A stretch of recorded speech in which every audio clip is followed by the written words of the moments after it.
never thought I'd live in a house with a room I refused to enter.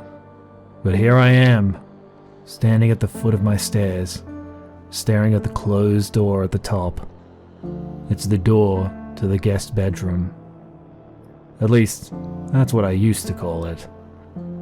Now it feels like the door to something far worse than an empty room. I bought this old house on a whim, a foreclosure too cheap to pass up. The place needed work, but the bones were solid. The charm was undeniable, and I've never been afraid of hard work. When I was 18, I spent a year working with my dad rebuilding an old Mustang he got at auction because it was in such bad shape. By my 19th birthday, that baby purred like a kitten and roared like a lion. I was good at taking something worn out and crappy and making it good as new. Among the things left behind in the old house was an antique 4-poster bed in the guest room. It was massive, carved from dark wood with intricate details that probably meant it was a craftsman's piece worth a fortune. I loved it at first. It felt like a piece of history. I could see why the previous owners had left it behind though. The damn thing was huge and heavy, aka a bitch to take apart and get it down the enormous staircase. I chose to think of it like the house itself was welcoming me with a gift. I polished the wooden posts, replaced the mattress with a new one, and even joked with friends about it being haunted when they commented on my Insta feed about the thing looking creepy. The first sign that something was wrong happened a week after I moved in. I was unpacking late into the night when I heard a faint creak from upstairs. At first I thought it was just old wood settling. However, then there came another creak, then another, and another. It was strangely rhythmic, like footsteps. I froze, listening.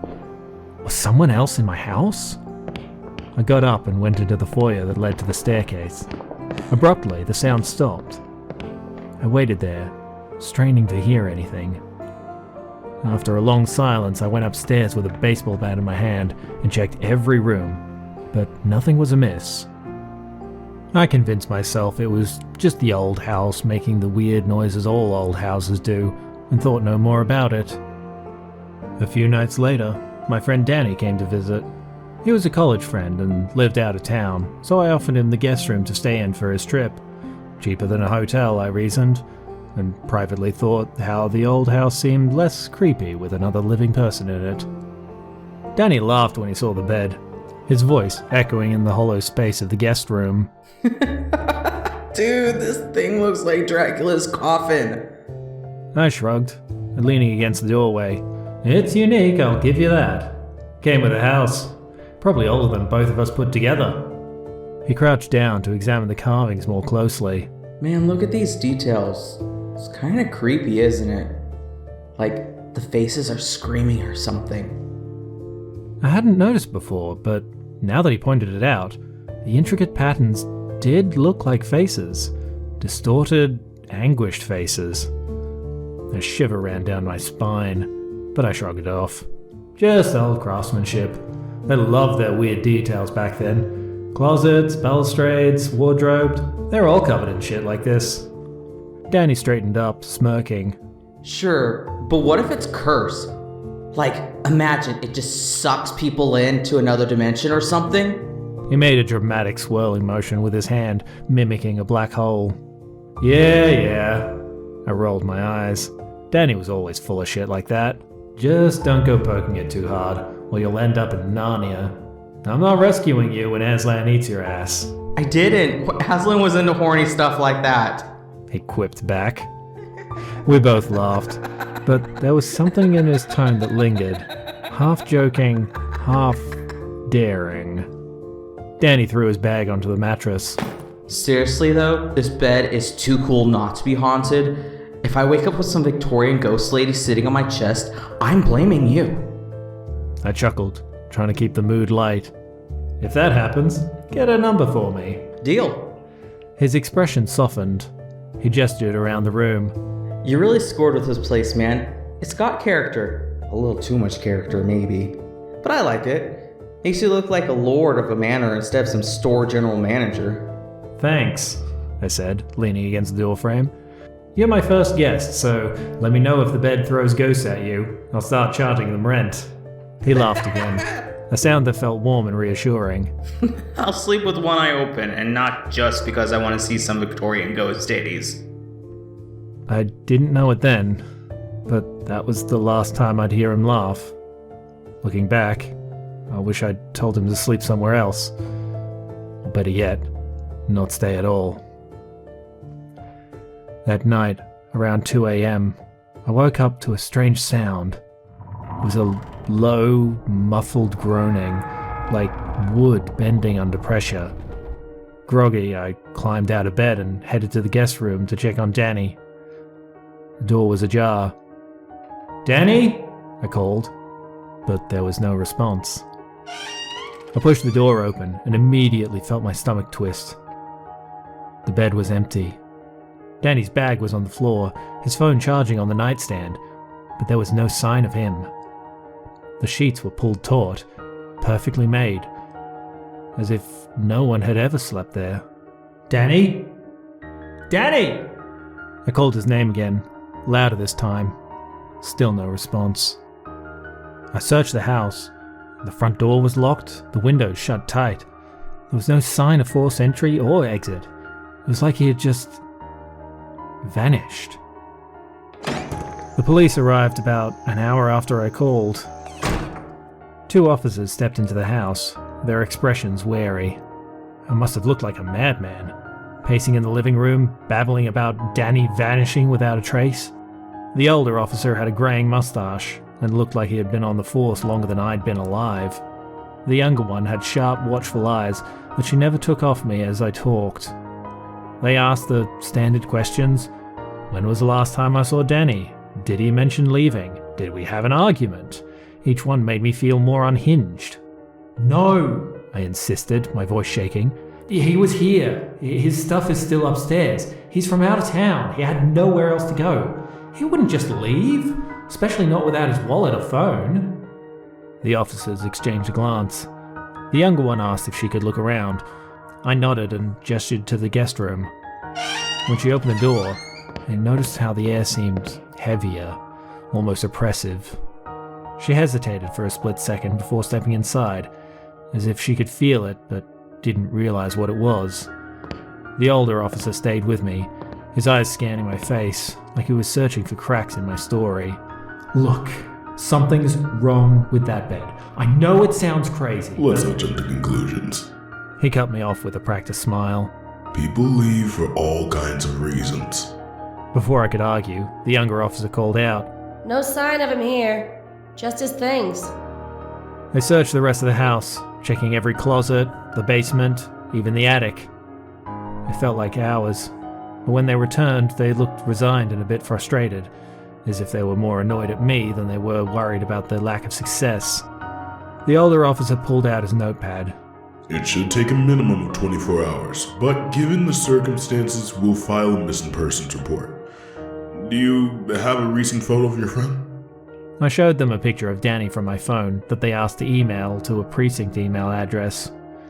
They asked a few more questions, his height, weight, what he was wearing.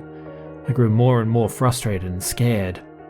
Almost casually, the older officer asked, You sure he didn't just walk out? It happens more often than you think. When we're panicking, we think we see things we don't. It might be you saw the door unlocked, but thought it was still locked. That comment snapped something in me. No, he didn't just walk out. I definitely locked the door last night. His stuff is here. Why the hell would he just leave like that anyway? He doesn't even know the area. Why won't you believe me? The younger officer put a hand on my arm, her tone softer. "We'll do everything we can to find him, sir. Sometimes people leave without taking their belongings. It doesn't mean anything bad happened." I wanted to scream. Instead, I just nodded. They packed up and left, promising to call if they found out anything. As they drove away, I couldn't shake the feeling that they thought I was involved. Their questions about arguments, about whether Danny might have wanted to leave, felt pointed. Like they were testing my story, waiting for me to slip up. I spent the rest of the night pacing the house, staring at the guest room door, half expecting Danny to walk out and laugh at the ridiculousness of it all. Yet the house remained silent, except for the occasional creak of the floorboards upstairs.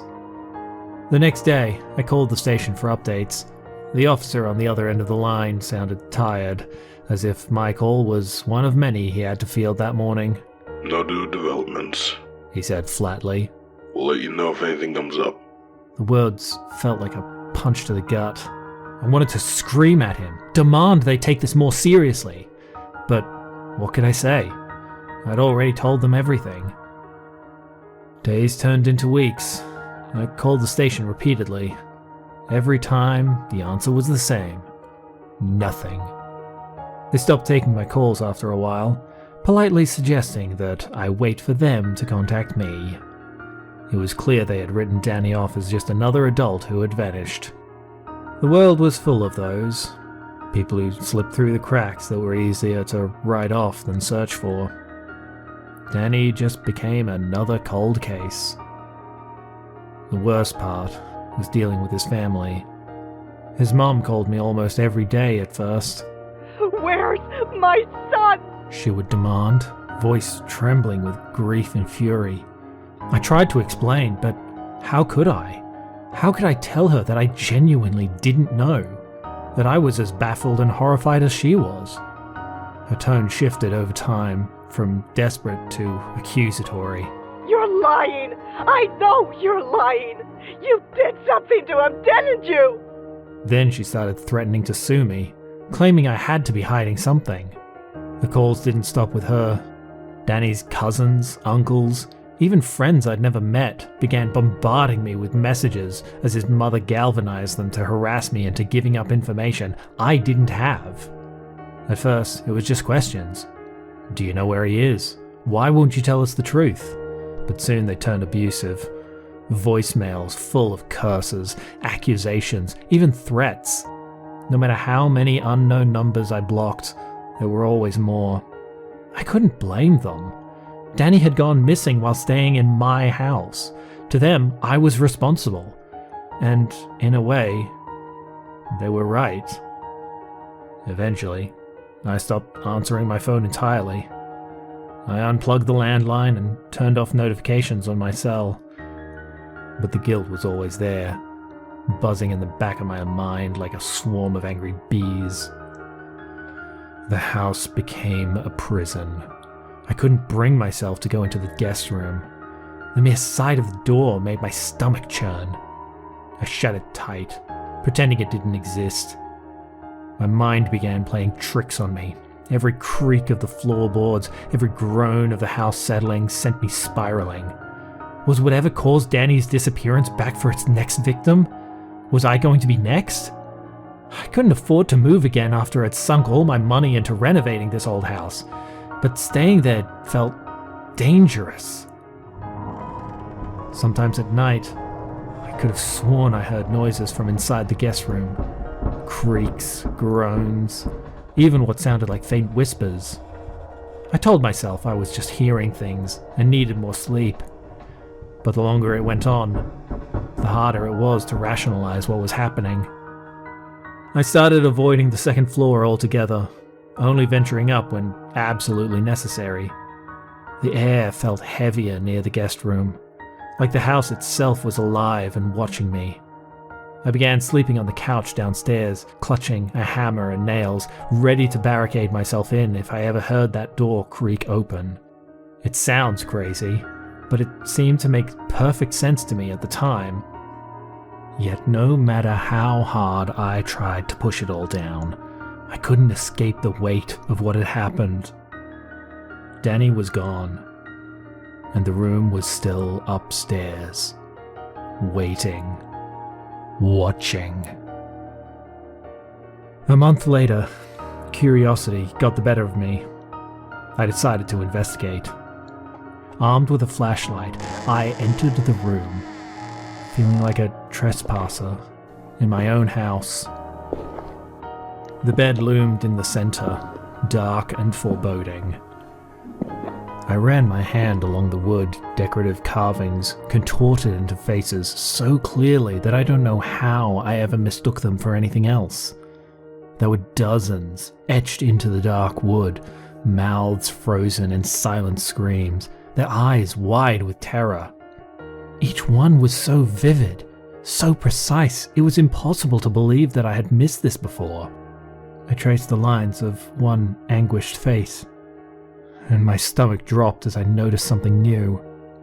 A face I recognized. Danny. His features were unmistakable. The sharp angle of his jaw, the dimple in his chin, even the faint scar above his eyebrow from the time we got drunk as college freshmen and he fell and gashed his head open on a trash can. His mouth was now twisted in the same soundless scream as the others, his eyes bulging with a horror I could barely comprehend. I stumbled back, my breath hitching. I shook my head as if denying it could make it untrue. This can't be real. This can't. But it was. Danny's face was part of the bed now, carved into the wood as if he'd been absorbed into it, his terror captured forever. The realization hit me like a freight train. He hadn't disappeared at all. He'd never left the house that night. The bed had taken him. No, it had claimed him. Had the other carved faces been people too once? Were they forgotten souls who had vanished like Danny, now trapped for eternity in the grotesque design of this cursed bed? Why didn't I just run then? I can't even explain it to myself. Every ounce of common sense told me to leave, but I didn't. Instead, standing there, staring at Danny's carved face, I felt something pull at me. Not physically, but deep in my mind, like a whisper you can't quite hear, but can't quite ignore either. It wasn't just fear keeping me rooted to the spot. It was a compulsion to know. I told myself I was being rational, that if I looked, I could find some explanation. That's what I clung to as I knelt down, gripping the flashlight like it could somehow protect me. My hands trembled, the beam of my flashlight shaking as it illuminated the dark void beneath the bed. At first, there was nothing, just an empty, shadowy space. But then I caught it, a flicker of movement. It wasn't natural, like the scuttle of a spider or the sway of dust in the air. It was something else. The shadows themselves seemed to shift, undulating like waves on a dark, oily sea. My breath came out shallow and ragged, and my pulse pounded in my ears. Even so, I leaned closer. I wasn't ready for what I saw. The underside of the bed wasn't wood. It was flesh. Pale, pulsating, and faintly wet, like something alive. The faces were there too, pushing out against the surface, mouths opening and closing silently, as if gasping for air. I scrambled back, my heart pounding. That's when I felt the bed shift. The mattress sagged as if something heavy was pressing down on it. The groaning of wood filled the room, louder now, almost like a roar. The bed moved. The legs stretched and bent like limbs of some massive spider, and the whole thing seemed to rise off the ground. I ran, slamming the door behind me, and didn't stop until I was outside, gasping for air.